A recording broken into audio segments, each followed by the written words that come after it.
Graça e paz da parte do nosso Senhor e Salvador Jesus Cristo. Gostaria de estar orando nesse momento. Senhor Deus, nós mais uma vez estamos, ó Pai, diante da Tua presença para Te agradecer pelas Suas misericórdias em nossas vidas, para Te agradecer o Seu cuidado. Queremos, ó Pai, entregar agora a palavra que vai ser lida e esteja falando aos nossos corações, em nome de Jesus. Amém. Bom, a reflexão que nós vamos estar fazendo hoje com você está em Atos, capítulo 2, no versículo 42. Dando tempo a gente ler os outros versículos. Senão, nós vamos ficar só no 42. E assim a gente vai prosseguindo de acordo com o que nós temos proposto aqui, que são breves reflexões. Atos 2, versículo 42, que diz assim a palavra do Senhor: E perseveravam na doutrina dos apóstolos e na comunhão, no partir do pão e nas orações. Amém?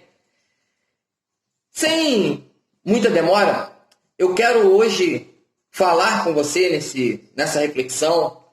Eu quero falar sobre a igreja modelo, sobre uma igreja que faz a diferença. Eu quero trazer você até a esse texto e ver uma igreja que faz realmente a diferença no seu tempo. E eu, pensando dentro do que nós lemos, esse texto de Atos é um texto que eu gosto bastante. Na minha visão, a igreja que faz a diferença é uma igreja que está voltada para esta palavra. A igreja que faz a diferença no seu tempo, ela tem alguns princípios, ou os valores e princípios dela, norteado dentro do que Atos diz aqui nesse capítulo 2, a partir do 42.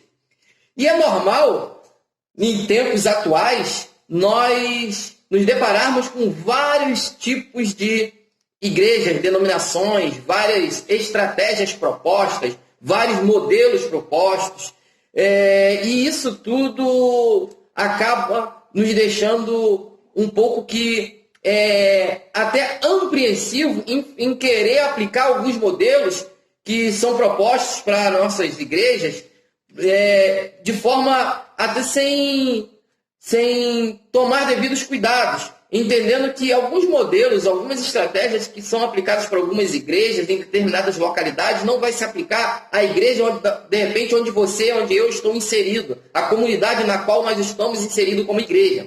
Mas eu penso que igreja, nós sabemos, na verdade, que igreja somos nós, e eu penso que quando eu sou a igreja de Jesus Cristo, eu tenho que ter alguns princípios, alguns valores e principalmente aplicar o modelo dessa igreja na minha vida para que eu venha ser um modelo de igreja que venha fazer a diferença ao meu redor, à minha volta, onde eu estou. E assim de um modo geral, todos que são igreja, aplicando esse modelo, aplicando esses princípios dessa igreja de Atos, nós vamos ser uma igreja quanto instituição que faz realmente a diferença. Infelizmente, temos visto em tempos modernos que as igrejas não têm feito muita diferença em termos de testemunho dentro das suas comunidades. Não vamos generalizar, a gente sabe que existem igrejas relevantes, mas pelo número de evangélicos que são nos apresentados, principalmente no Brasil, que já beira, acho que 40 milhões, éramos para nós estarmos realmente fazendo uma grande diferença na nossa nação. E o que nós vemos não é isso. E aí em Atos 42, no que nós lemos, no versículo que nós lemos, diz que e perseveravam na doutrina dos apóstolos. Então, a primeira coisa que eu tenho que aplicar na minha vida como igreja, que as igrejas que são relevantes na sua comunidade, igrejas que são relevantes no seu tempo, elas têm perseverado, como essa igreja de Atos, elas têm perseverado na doutrina dos apóstolos, ou seja, no ensino de Jesus, porque esses apóstolos, essa doutrina vinha de Jesus Cristo. A igreja, ela precisa estar fundamentada, ela precisa estar edificada, solidificada em uma teologia que vem dentro das palavras de Deus, que esteja na palavra de Deus. Eu costumo dizer que nós, às vezes, discutimos tantas linhas teológicas, correntes teológicas, e nós sabemos que o que tem que nortear a nossa vida é a teologia que está na palavra de Deus, que é a teologia que vem da Bíblia, é o ensino do Evangelho, é o ensino dos apóstolos, dos discípulos, e precisamos perseverar nisso. Não negar jamais a palavra de Deus como sendo verdade que liberta. Nunca negar que a verdade que liberta é Jesus Cristo. E essa verdade nós encontramos nesta palavra. Temos que perseverar no ensino de Jesus Cristo, voltando a ser uma igreja cristocêntrica. Temos visto igrejas querendo colocar o homem no centro. E aí, a igreja que vai ser relevante, a igreja que vai fazer diferença neste mundo, é uma igreja cristocêntrica, é uma igreja que persevera na doutrina de Jesus Cristo, na doutrina dos apóstolos, como essa igreja. Diz que essa igreja que ela perseverava na doutrina dos apóstolos. E nós como igreja, eu como igreja, você como igreja tem perseverado na doutrina dos apóstolos? Tem perseverado na doutrina do Senhor Jesus Cristo, no ensino de Jesus? Precisamos perseverar. Hoje pouco se valoriza o estudo da palavra. Hoje, no caso, nós temos deixado de lado, infelizmente, o estudo da palavra para valorizar e estudar métodos, estudar estratégias, estudar modelos. Não que isso não seja importante para as igrejas relevantes. É importante, mas muito mais importante que nós estudarmos métodos, estratégias, modelos, é perseverarmos na doutrina dos apóstolos, no ensino que esta palavra nos traz, no ensino que Jesus Cristo deixou para nós. Eu preciso ser uma igreja relevante. Eu preciso ser uma igreja que faça diferença na comunidade onde eu estou.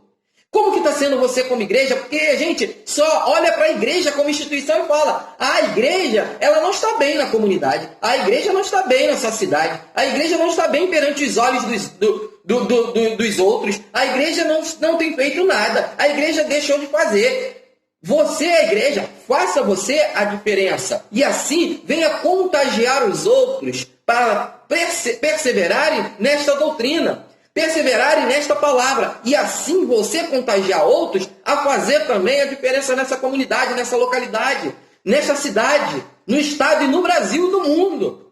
Precisamos ser perseverantes no ensino da palavra. E aí continua que eles...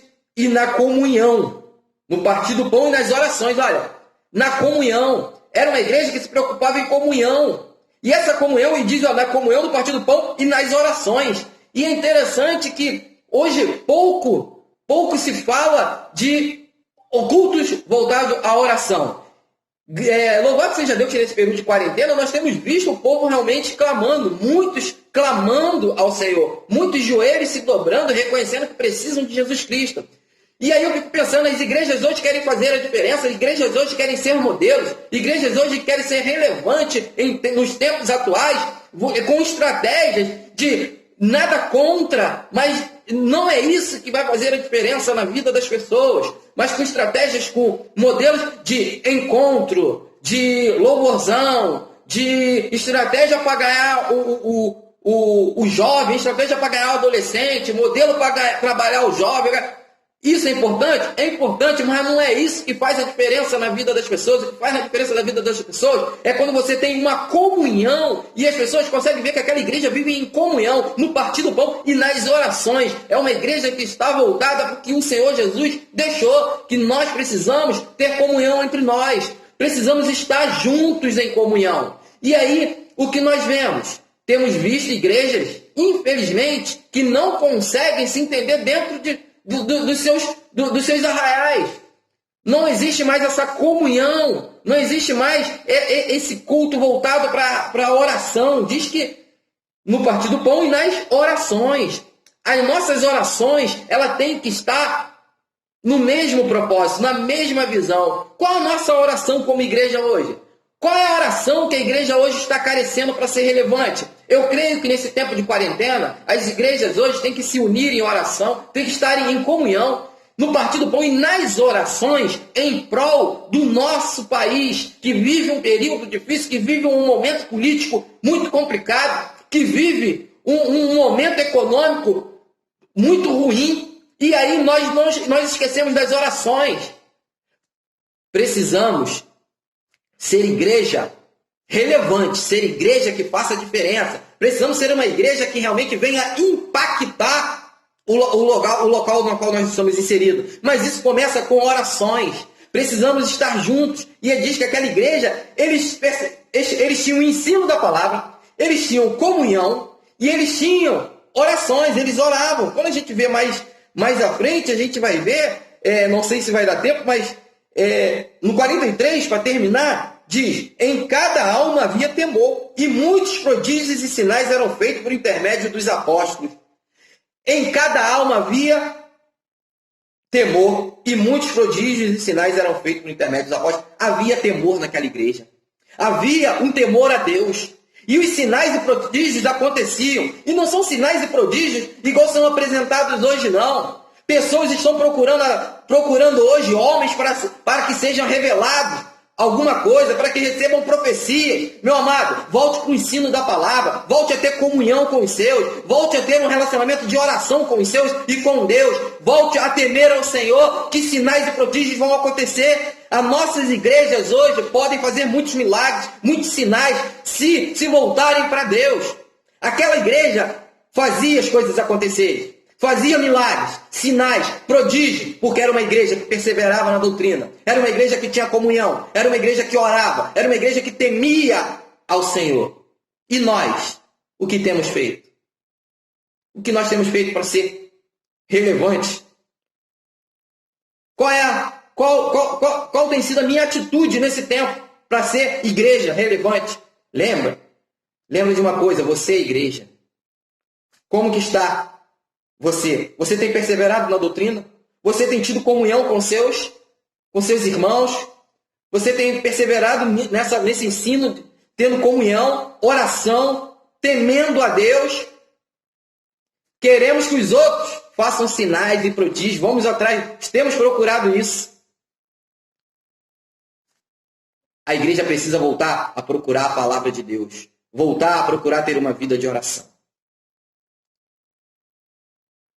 Deus abençoe a sua vida. Seja uma igreja que faça a diferença nesse tempo que estamos vivendo. Em nome de Jesus. Amém.